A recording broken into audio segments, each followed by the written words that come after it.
Hello dear friends, myself Dr.Dheeraj kasotiya, BMS student from NI Jaipur.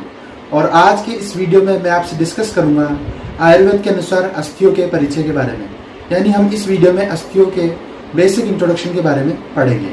Friends, अगर आप अभी हमारे चैनल पर नए हैं और आपने अभी तक हमारे चैनल को सब्सक्राइब नहीं किया है तो प्लीज़ बेल आइकन को प्रेस करके हमारे चैनल को सब्सक्राइब कर दीजिए ताकि आने वाली हर वीडियो की नोटिफिकेशन आप तक जल्दी से जल्दी पहुंच सके।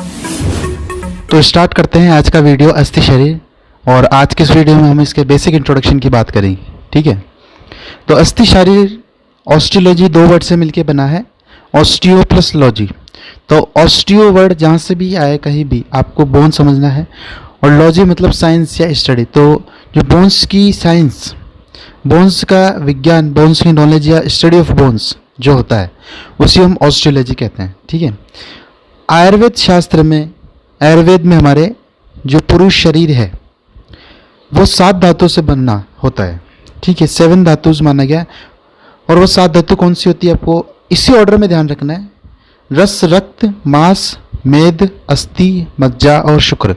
अब आप एक बात नोटिस कर रहे होंगे कि अस्थि को एक धातु माना गया है। अब अस्थि को एक धातु क्यों माना गया है, उसका आंसर आपको अब मिलने वाला है।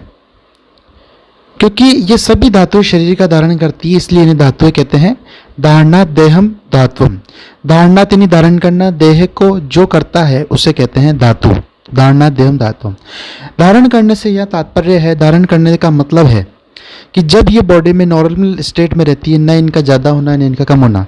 जब नॉर्मल स्टेट में रहती है तो बॉडी को न्यूट्रिशन देती है, बॉडी को स्टेबल बनाए रखती है, बॉडी की ग्रोथ में, और बॉडी के जो भी फंक्शंस या प्रोसेस चलते हैं उन सभी को अच्छी तरह से ये करवाती है। और ये अगर मात्रा से कम या ज़्यादा हो जाए या इनकी स्थिति बिगड़ जाए तो ये शरीर का विनाश कर देती है, डिस्ट्रॉय कर देती है। ठीक है, तो ये इसके बीच के मीनिंग है। तो अस्थि भी इन्हीं सम्मिलित धातुओं में से एक धातु है। अब बात करते हैं परिभाषा की। तो अस्थि या बोन वो शारीरिक रचना जो स्थिर, कठिन तथा शरीर के अंग प्रत्यंगों को आकार तथा आधार प्रदान करने वाली होती है। हमारी बॉडी किस पर टिकी हुई है? हमारी बॉडी का जो ढांचा है, स्केलेटल सिस्टम हमारा, वो पूरा बोन्स और कार्टिलेज से बना हुआ है। बोन्स और कार्टिलेज से मिलकर बना हुआ है, जिससे हमारी बॉडी को स्टेबिलिटी मिलती है, यानी बॉडी एक जगह खड़ी रहती है। कठिन यानी हार्ड, और अंग प्रत्यंगों को, यानी हमारे आज हाथ है तो जिस प्रकार जो बोन आकार है, जिससे बोन शेप की जो भी है, पैर के जो हमारा आकार है, हम मनुष्य की बात हो रही है। ठीक है, तो वो सब किस वजह से हैं? जिस टाइप की बोन है, जिस टाइप की उसमें अटैचमेंट्स हैं, उसी टाइप का हमारा आकार है। अंग प्रत्यंगों को आकार देना, आधार, बेस प्रदान करती है। और स्थिर, कठिन, ये सब चीज़ें, ये सब वस्तुएं कौन प्रदान करती है? अस्थि।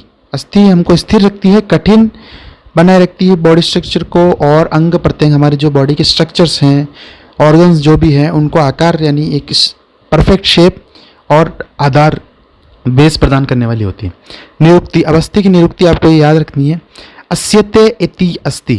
अस्यते यानी जैसा है वैसा ही रहना। अस्यते का मतलब हो गया यहाँ जैसा है वैसा ही रहना। कहने का मतलब ये है कि लंबे समय तक शरीर में अपने ही रूप में बना रहना, जैसी है वैसी बना रहना, मतलब कोई भी उसमें परिवर्तन नहीं होना। एग्जाम्पल है इसके बोन, टीथ, नेल, नाखून, कार्टिलेज। ठीक है, आयुर्वेद हमको माना गया है बोन, टीथ, नेल, नाखून, कार्टिलेज एक्सेट्रा। अब ये जो एग्जाम्पल है वो अगले वीडियो में हम बात करेंगे बोन के टाइप्स की आयुर्वेद के अनुसार, उसमें आपको क्लियर हो जाएगी। ठीक है, आगे बढ़ते हैं। तस्मात् चिर विनिष्टेषु त्वग मासेषु शरीरिणाम अस्थिन विनश्यन्ति सारणीयतानि देहिनाम। तस्मात् उसको चिरकाल तक विनाश नहीं होने के कारण, और सभी अस्थियों को विनाश नहीं होने के कारण उसे शरीर का, उस अंग को, यानी अस्थि के बारे में बात करिए, शरीर का सार कहा जाता है, देह का सार कहा जाता है। ऐसा क्यों?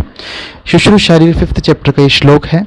तो आचार्य सुश्रुत के अनुसार, अब कहने का मतलब ये है कि आपकी बॉडी जब डेड होगी, कोई भी बॉडी डेड हो जाती है, तो उसमें रस, रक्त, मांस, मेद, मज्जा, शुक्र, ये 6 की 6 धातुएं, सभी धातुएं नष्ट हो जाती है जैसे वो बॉडी डेड हो जाती है। परंतु अस्थि जो है, बोन जो है हमारी, कभी चिरकाल तक नष्ट नहीं होती, यानी काफ़ी टाइम तक, मतलब काफ़ी सालों तक नष्ट नहीं होती। ठीक है, इसी कारण से उसको सार कहा गया। सार उसी को कहा जाता है जो चीज़ नष्ट नहीं होती, जिन जो चीज़ें नष्ट हो रही है, जो धातुएं नष्ट हो रही है, उनको सार नहीं कहा जा सकता। तो 6 धातुएं जो हैं, रस, रक्त, मांस, मेद, मज्जा और शुक्र, ये जैसे मृत्यु होती है हमारे शरीर की वैसे मृत हो जाती है, तो उनको सार नहीं कहा गया। और अस्थि को बहुत लंबे समय तक नष्ट नहीं होने के कारण देह का या शरीर का सार कहा गया है। अब बात करते हैं उत्पत्ति की। तो मेद धातु पर महाभूतों पृथ्वी, तेज, वायु आदि की क्रिया से ये इसका निर्माण होता है। कहने का मतलब ये है कि जो अस्थि से जस्ट पहले मेद धातु आ रही है क्रम में, ऑर्डर में, सीरियल में, तो उसी मेद धातु पर जब पंच महाभूत हमारे आकाश, वायु, अग्नि, जल, पृथ्वी, ठीक है, इन सब की क्रिया होती है तो हमारे अस्थि का निर्माण होता है। आकाश तत्व रिक्त स्थान की उत्पत्ति, यानी बोन में जहाँ भी कोई स्पेस होगा वहाँ आपको ध्यान रखना है कि उसको आकाश महाभूत से आपको रिलेट करना है, आकाश महाभूत से उसकी समानता बतानी है। जहाँ मेद इकट्ठी होती है उसे मज्जा के नाम से जाना जाता है। जहाँ मेद इकट्ठी होती है, तो कहने का मतलब जो स्पेस है उसे कहा जाएगा मज्जा, और उस मज्जा के अंदर जो चीज़ है, जो भी एलिमेंट है उसे कहा जाएगा मेद, ठीक है। तो स्पेस जो बोन के अंदर है उसे कहा जाएगा मज्जा, और उस स्पेस में जो वस्तु प्रेजेंट है उसे कहा जाएगा मेद। अगर मॉडर्न में इसको रिलेट करके देखें तो इसे हम बोन मेरो से समझ सकते हैं, ठीक है। अब बात करते हैं कि कौन से महाभूत को आपको बोन में क्या लेना है। तो आकाश महाभूत जो है उसका काम बोन में क्या है, रिक्त स्थान बनाना। जो बोन में हॉलो स्पेस है जहाँ पर भी, उसको आपको आकाश महाभूत से रिप्रेजेंट करना है, आकाश महाभूत से समानता देखनी उसकी। वायु महाभूत से ग्रोथ जो भी होती, बोन जैसे जैसे बोन में काफ़ी पार्ट्स होते हैं, कुछ एज के बाद वो जुड़ते हैं, कुछ चलते रहते हैं, है ना, ठीक है। तो बोन में जो भी ग्रोथ हो रही है, जो अपन को बाहर से दिख रही है या जो अंदर हो रही है, विजिबल और इनविजिबल दोनों ग्रोथ जो है वो हम वायु महाभूत से ले सकते हैं। वायु महाभूत का ये कार्य होता है। अब बात करते हैं अग्नि की। अग्नि यानी रक्तमयता होना। रक्तमयता होने का यहाँ मतलब है कि बोन, कोई भी बॉडी की स्ट्रक्चर हो उसमें ब्लड सप्लाई तो होती ही होती है। तो अग्नि इसका मतलब ये रहना, रक्तमयता होना है, ब्लड सप्लाई, ठीक है। जल, लचकीलापन होना, यानी बोन लचकीली होती है, मतलब तभी तो बोन में फ्रैक्चर होता है। अगर बिल्कुल ही कटर हो जाए, लचकीलापन, फ्लेक्सिबिलिटी होती है, तभी मूवमेंट कर पाती है हमारी बॉडी सब कुछ। और अगर उसमें अगर ध्यान नहीं रखा जाए, कुछ भी ज़्यादा चोट वोट आ जाए तो फ्रैक्चर भी जाता है। तो लचकीलापन जो कार्य है वो जल महाभूत का काम है, फ्लेक्सिबिलिटी। अब पृथ्वी, पृथ्वी महाभूत खनिज युक्त कठोर बनाना। तो यहाँ से ये लेना है, बोन में जो भी सॉल्ट होते हैं या बोन का जो भी मैट्रिक्स पार्ट है, मानो कैल्शियम फॉस्फेट, इनसे ये बोन बनी होती है, ठीक है। तो ये जो है लवण पार्ट, जो सॉल्ट पार्ट है, खनिज पार्ट है, जो बोन, जिनसे बोन बनी होती है, ठीक है, बोन का जो कंपोजिशन होता है उसको बनाने का काम वो पृथ्वी महाभूत से हम उसकी समानता दे सकते हैं, और पृथ्वी महाभूत का वो काम होता है। अब बात करते हैं अस्थियों की संख्या की।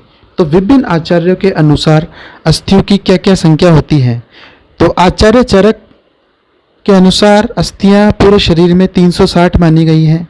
आचार्य सुश्रुत के अनुसार पूरे शरीर में अस्थियां 300 मानी गई है, और आचार्य वाग्भट के अनुसार पूरे शरीर में अस्थियां 360 मानी गई हैं।